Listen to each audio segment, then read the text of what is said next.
प्रिय विद्यार्थियों,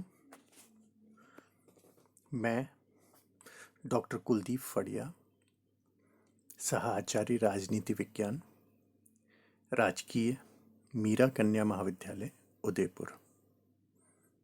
आज हम राजनीति विज्ञान विषय में एमए फाइनल के पेपर 7th A,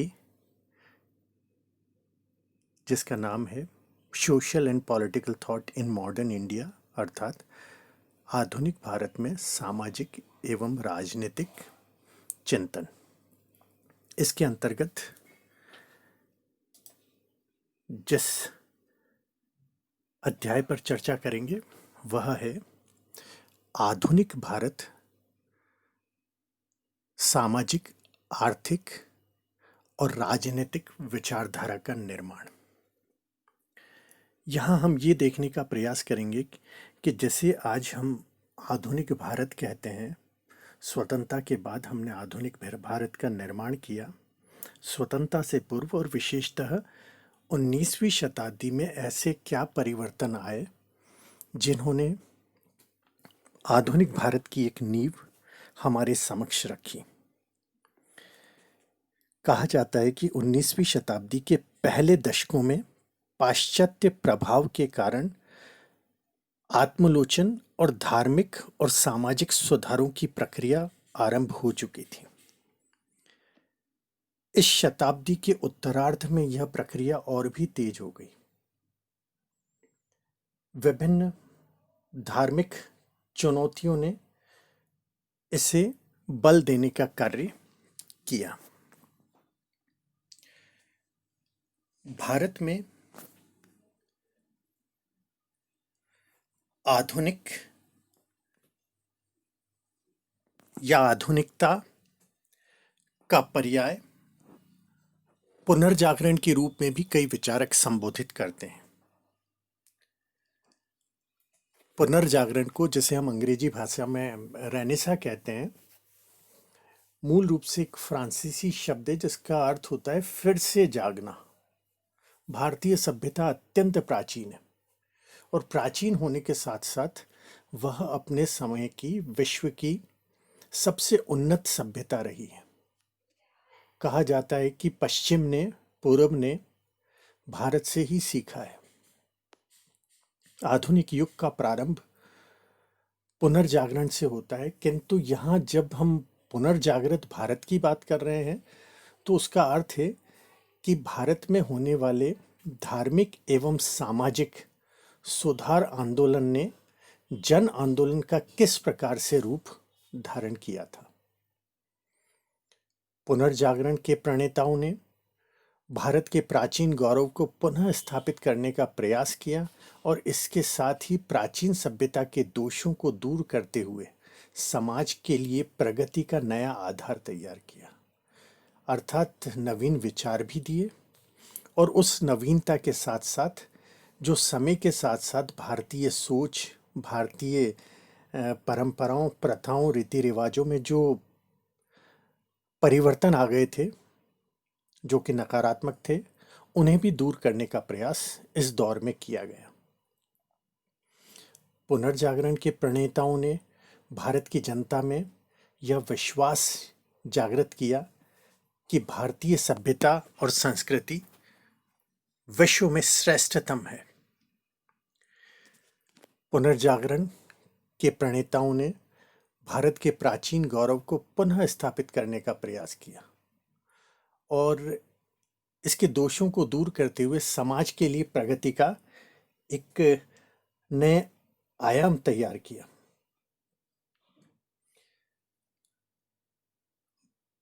आरंभ में भारतीय पुनर्जागरण एक बौद्धिक आंदोलन सा था कि जिसमें पश्चिम के विचारों को पढ़कर, अन्यत्र विचारों को पढ़कर यहाँ प्रेरणा ग्रहण करने की कोशिश की गई, किंतु अपने दूसरे चरण में एक एवं अनेक सामाजिक और धार्मिक आंदोलनों का आधार बना, जिससे हमारे समाज और धर्म को प्रभावित किया गया। अपने तीसरे और अंतिम चरण में उसने भारत के राजनीतिक आंदोलन को जीवन प्रदान किया और जिसके परिणाम स्वरूप ही हमें स्वतंत्रता प्राप्त हुई। अब हम आते हैं कि 19वीं शताब्दी के इस पुनर्जागरण या होने वाले इन परिवर्तनों का आधार क्या रहा, किस कारण से ये परिवर्तन हुए। तो कहा जाता है कि एशिया में एक पुनर्जागरण की लहर स्थापित हुई।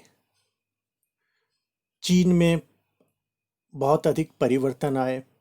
चीन जिसे एक सोया हुआ देश माना जाता था, इन परिवर्तनों के कारण चीन जागृत हुआ और इसी प्रकार का परिवर्तन जापान में आया। और इन परिवर्तनों ने भारत के लिए एक आधार तैयार किया। अपने सामाजिक जीवन को अंग्रेज भारतीयों के अनुकूल ढालना चाहते थे और इसी अनुरूप उन्होंने शिक्षा व्यवस्था, सामाजिक व्यवस्था इत्यादि में परिवर्तन की चेष्टाएं की। परंतु भारतीय जो समाज था वो उसके लिए प्रेरित नहीं था। भारतीय समाज को इस स्थिति से उबारने के लिए और कई परिवर्तन लाने के लिए हमारे विचारकों ने कार्य किया। स्त्रियों की शिक्षा, पर्दा प्रथा समाप्त करना, अंतर्जातीय विवाहों के प्रतिबंधों को तोड़ना, बाल विवाह रोकना, विधवा विवाह के प्रतिबंधों को समाप्त करना, कुरीतियों से समाज को आज़ाद कराना, ये समाज आंदोलन के एक प्रमुख लक्ष्य स्थापित हो गए।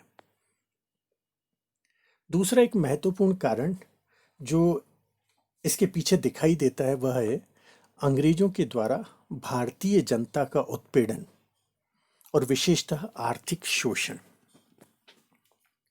अंग्रेजों ने आर्थिक शोषण की नीति अपनाई और इस नीति के कारण भारत की परंपरागत अर्थव्यवस्था की श्रेणियां भंग हो गई। किसानों, शिल्पियों, कारीगरों, मजदूरों, इन सब के लिए जीवन निर्वाह के साधन खोजना बहुत कठिन हो गया और आर्थिक रूप से ये वर्ग विवश हो गए। अंग्रेजों के आर्थिक और राजनीतिक शोषण ने भारत की उन शक्तियों को पुष्ट किया, उनको बल दिया, उनमें चेतना जागृत की जो भारत के प्राचीन गौरव को पुनः स्थापित करने के लिए प्रयत्नशील थे। अंग्रेजों की जो नई आर्थिक नीतियां थी उसके कारण परिवर्तन ये आया कि गांवों से लोग छोड़कर शहरों की ओर, नगरों की ओर जाने लगे। नगरीकरण बढ़ा और नगरीकरण में या नगरों में आने के पश्चात वे कई प्रकार के सामाजिक बंधनों से मुक्त हुए जो गांवों में अक्सर रहा करते थे। इस दौर में नई परिस्थितियों के कारण, नए वातावरण के कारण, नए जीवन पद्धति के कारण जो प्रचलित परंपराएं ग्रामीण भारत की थी उससे उन्होंने मुक्त होने का प्रयास किया और उनमें एक स्वतंत्रता की भावना जागृत हुई। एक प्रभाव था पाश्चात्य शिक्षा का। अंग्रेजों ने भारत को अपने अनुकूल ढालने का प्रयास किया। उनकी स्कूली शिक्षा, उच्च शिक्षा इत्यादि समस्त शिक्षाओं का जोर इस रूप में था कि भारतीयता, भारत के लोग और भारत की सभ्यता ये सभी अंग्रेजों के अनुसार ढल जाए। अंग्रेजी शिक्षा का प्रसार हुआ और भारतीय स्थिति ये हुई कि अंग्रेजी साहित्य, अंग्रेजी सभ्यता, इसके साथ भारतीय ज्ञान का एक तुलनात्मक अध्ययन विकसित हो पाया।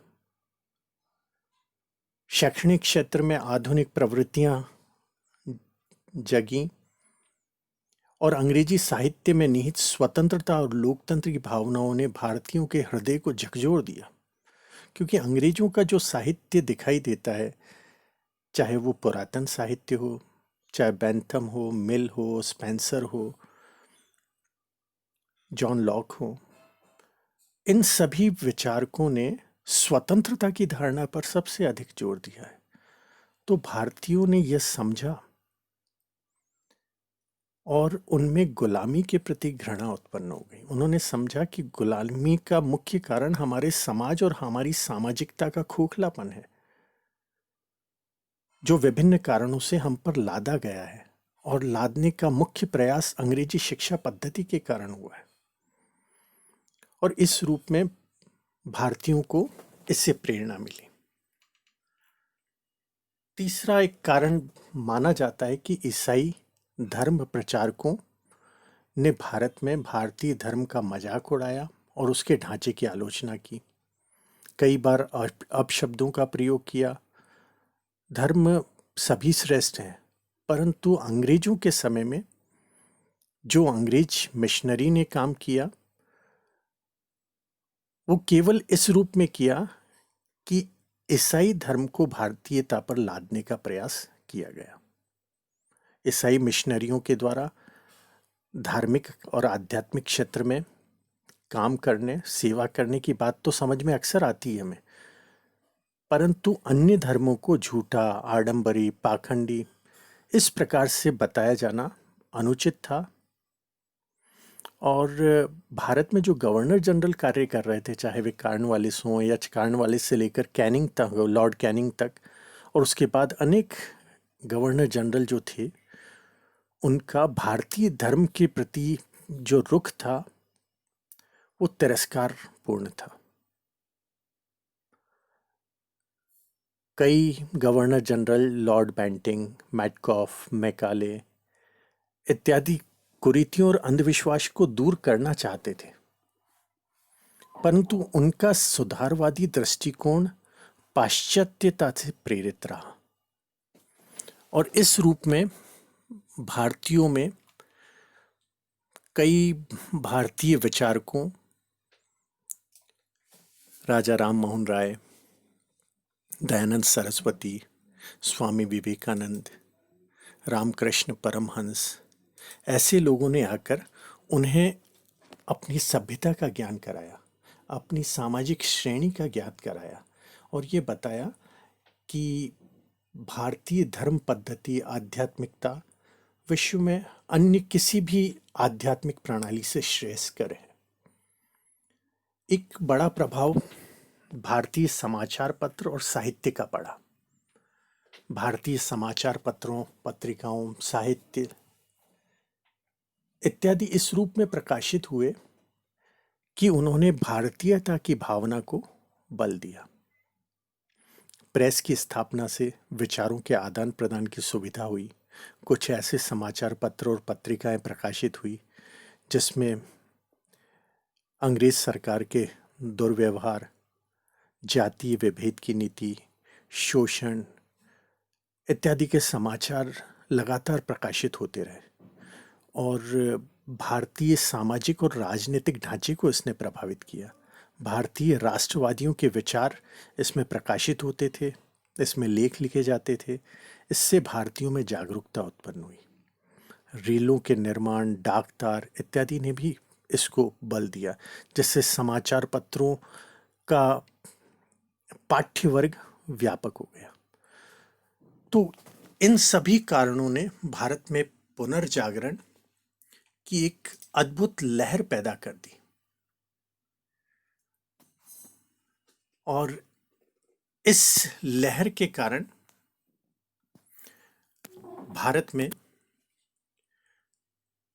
भारतीयता प्रभावित हुई, एक पुनर्जागरण की चेतना आई, और भारत के लोगों में, भारत के नेताओं में अंग्रेजों के विरुद्ध एक ऐसी सामाजिक, राजनीतिक और आध्यात्मिक क्रांति का भाव उत्पन्न हुआ जो आने वाले समय में भारतीय स्वतंत्रता का एक आधार बन गया। बहुत बहुत धन्यवाद।